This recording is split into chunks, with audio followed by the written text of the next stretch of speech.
Oh, dahil tapos na tayo dyan, nako eto. Speaking of Congress, ngayon naman mukhang, right, correct lang natin to. Correct lang po natin yung sa ano, yung sa, nasan ba yun?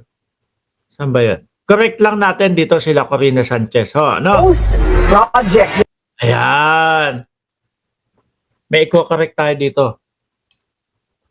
Maliit lang naman ho, mga kababayan. Baka nagkamali lang sila ng research. Tila hindi lang talaga sa flood control ang may kababalaghan.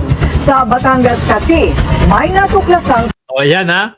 Ang gobyerno po natin halos nakatutok lang doon sa mga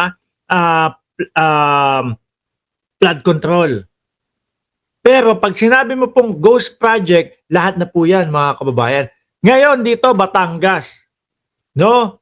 Ghost project naman daw. Base po diyan sa bilyonaryo. Base doon sa kanilang balita. Pakinggan nyo ho.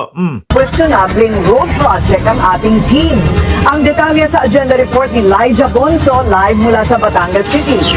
Lyja, ano ba itong umano'y ghost project, yung kababalaghan na inyong natuklasan dyan? Ayan. Banat! Lyja! Bilis!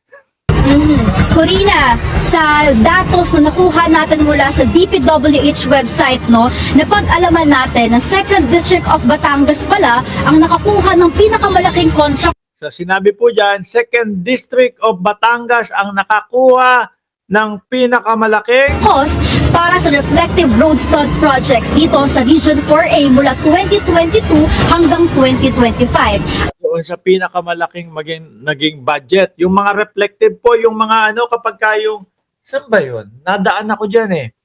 Pagka papuntang Kalayaan o Pamakati, pa BGC, yung mga kalsada sa C5, may mga ano doon, may ilaw. Yung nasa gitna ho, mga boss.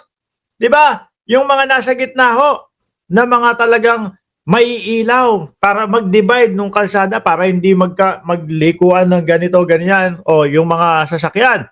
So sabi, 2nd distrito daw ho, mga bossing, ang nakakuha. No? At nakita rin natin na ang proyektong ito ay hawak ng kontraktor na Kisha Construction and Supply na sa ating pagsisiyasat ay pagmamay-ari pala ng Tanawan City Councilor at Civil Engineer na si Potencialo Mendoza na Tanawan. Yun pala yun. Ang sabi, Tanawan 2nd District, yung pagmamay-ari ng kontraktor is taga Tanawan. Pero ang sabi ko dito, mga bossing, ang Tanawan, kasi chinek ko alisin ko lang. Chinek ko kung nasaan ang Tanawan Nung sinilip ko, ito yung lumabas. Ang Tanawan is pangatlong distrito ng Batangas, yung Tanawan. Ayan ang Tanawan, opisyal na lungsod ng Tanawan. No, opisyal na lungsod ng Mark, pwede bang humiram ng upo? Yung kapitbahay namin diyan sa diyan, no? Ang Tanawan ay opisyal na lungsod ng Tanawan ay isang ikalawang klaseng lungsod ng lalawigan ng Batangas. At sabi nga ho dito, ikatlong distrito, yun lang, hindi pangalawang distrito. Ayan, nakita naman natin. Ngayon, tuloy natin. Yung mga reflective light. Hinat ng Billionaire News Channel si Councilor na Tanawan.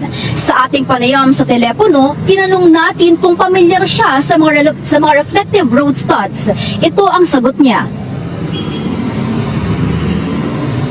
About road studs, no? Pamilyar po kayo, Councilor? Tanong nung reporter. Yung mga reflector sa daan, sabi ni engineer na Tanawan, ay hindi po masyado. Pero narinig ko na po yan. Engineer Potenciano Sani na Tanawan. Familiar po kayo, Councilor, sa road stud, yung mga reflectors po sa daan? Ay, Natanawan yung apelido pala. Natanawan yung apelido. hindi po masyado pero narinig ko na po yan. Sa pagsusuri ng Billionaire News Channel, nagkakahalaga ng 101.3 million pesos ang nag-iisang project na ito ng Kisha Construction and Supply at 3W Builders Inc. Pangatlo ito sa mga cat-eye projects na may pinakamalaking contract costs mula 2022 hanggang sa kasalukuyan. Ano, 101 million and 325,000 mga boss. Oh. Sa ating panayam, kinumpirma rin na family business nila ang Kisha Construction and Supply at siya rin ang manager nito. Oh, siya din ang manager.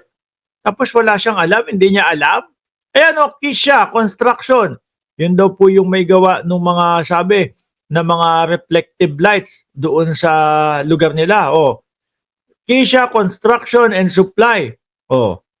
Potenciano, Mendoza, Natanawan, DPWH, Batangas, 2nd District. Pero nang tanungin namin kung proyekto nila ang naturang may pinakamalaking budget for road studs, I-verify ko lang ho doon sa sekretary ko ha. Kasi pag may ano kasi, ganyan, may mga nanghihiram po ng mga license. I-verify ko lang. Kasi marami ho kasi mga project. Uy, saglit lang. I-verify ko lang po doon sa sekretary ko, ha? Sabi, kasi meron ho dyan, kasi may nanghihiram ng mga lisensya. Aba, may hiraman ng lisensya. Dami tayo nabubukod, ang daming nabubukod dito. May hiraman ng lisensya, bawal yan. Di ba? Kasi minsan ho dyan, kasi may nanghihiram ng mga lisensya, i-verify ko lang. Kasi marami pong mga project na naman na minsan nanghihiram, ganyan. Nanghihiram ng license. Nagpapahiram sila, ganon. Grabe nagpapahiram sila ng kanilang lisensya. Naman, minsan, nanghihiram, ganyan. Yung iba, nanghihiram din. Kami hiraman ng license. Naghihiraman talaga. Salamat sa lisensya ni Papa, sabi ni Addictus Rex.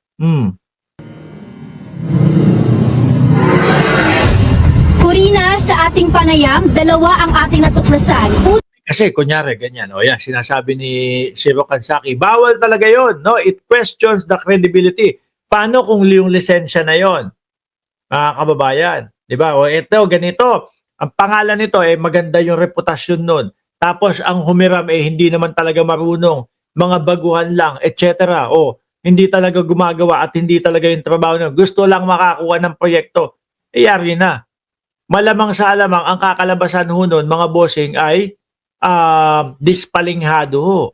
Diba? O eto si Corina may sasabihin. Na may contractor na may hawak ng government position at ikalawa naman ay may Contractor, o yun, ang una daw yung contractor na may hawak ng government position at ang ikalawa naman daw ho, mga bossing, ay hiraman ng lisensya. hiraman umano ng lisensya na nangyayari sa ilang road projects, at nang puntahan din natin kanina ang sinasabing Ito na yung pangatlo. Pinuntahan na nila, no? At ang nakita po, mga kababayan, ay location ng proyekto ng Kisha Construction and Supply. Base sa mapa at sa mga nakausap natin sa City Hall, ay wala tayong nakita ni isa na walang ni isang nakita man lang. Kahit man maglagay man lang ng 5 piraso man lang.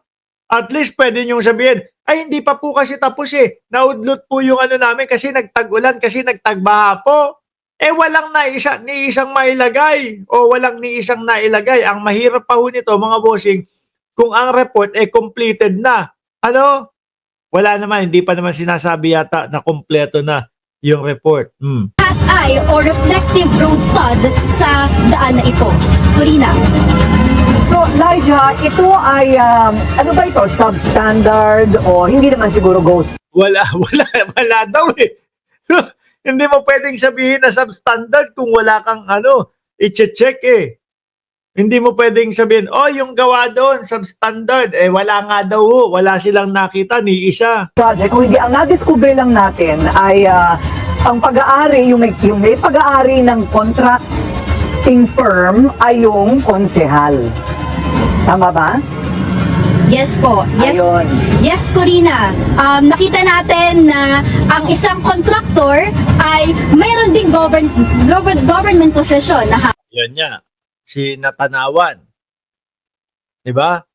Siya yung contractor na may government position. Pangalawa, hiraman ng lisensya. Pangatlo, walang nakita ni isa na reflective lights.